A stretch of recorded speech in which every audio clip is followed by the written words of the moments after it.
चतुश्लोकी भागवत में पहला श्लोक है वो परमात्मा तत्व है।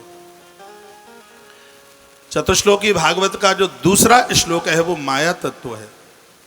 चतुश्लोकी भागवत का जो तीसरा श्लोक है वो जगत तत्व है। और चतुश्लोकी भागवत का जो चौथा श्लोक है वो आत्म तत्व है।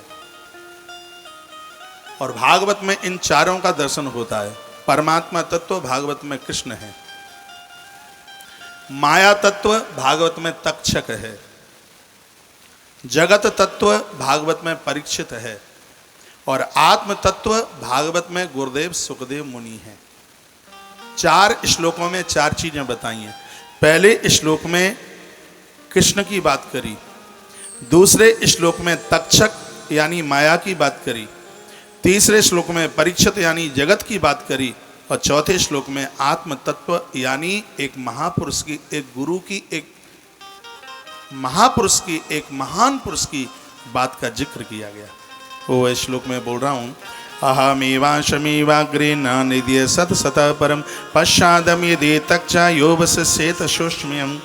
इस श्लोक में कहा है कि भगवान पहले था, अब है और कल रहेगा। इस श्लोक में यह बोला है वही लोग मूढ़ हैं जो ईश्वरी सत्ता को भूल चुके। ये चतुश्लोकी भागवत का पहला श्लोक है वो ईश्वर की जिक्र करता है। ये मत सोचिए वो नहीं था, वो कल था, आज है, कल भी रहेगा। खेत में हो तब भी वो हो और पाप करते समय कोठरिया की कुंडी लगाए हो तब भी वो देख रहा है। भगवान सुखदेव इसी बात का जिक्र करना चाहते हैं। व्यक्ति जब अपराध करता है तो वो ईश्वर को भूल जाता है, उसको लगता है कि परमात्मा नहीं है।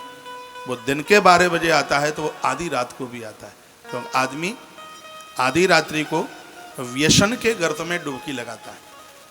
तो परमात्मा रात को आता है। मैं आगे की कथा में वर्णन करूंगा, क्योंकि रात्रि अज्ञान का प्रतीक है और परमात्मा ज्ञान है और अज्ञान को मिटाने के लिए ज्ञान प्रकट होता है। तो परमात्मा तत्व अहम मेवास मेवाग्रे, मैं पहले था, आज हूं और कल रहूंगा। मैं नहीं होऊंगा तो कुछ भी नहीं रहेगा।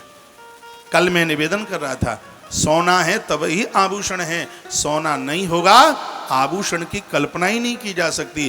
परमात्मा है इसलिए संसार दिखाई दे रहा है, परमात्मा नहीं होगा तो संसार की कल्पना ही नहीं की जा सकती। मिट्टी है तभी घड़ा है, मिट्टी नहीं होगी तो घड़े की कल्पना भी नहीं की जा सकती। गेहूं का आटा है इसलिए रोटी है, आटा ही नहीं होगा तो रोटी कहां से होगी।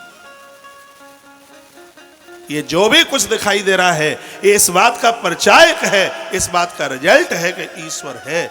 ईश्वर ना होता तो धरती आकाश जल अग्नि वायु कुछ भी नहीं होता। ये तमाम ये सब कुछ दिखाई दे रहा है तो इसका मतलब है कि भगवान है। भगवान के होने का प्रमाण जो करे वही चतुश्लोकी भागवत है।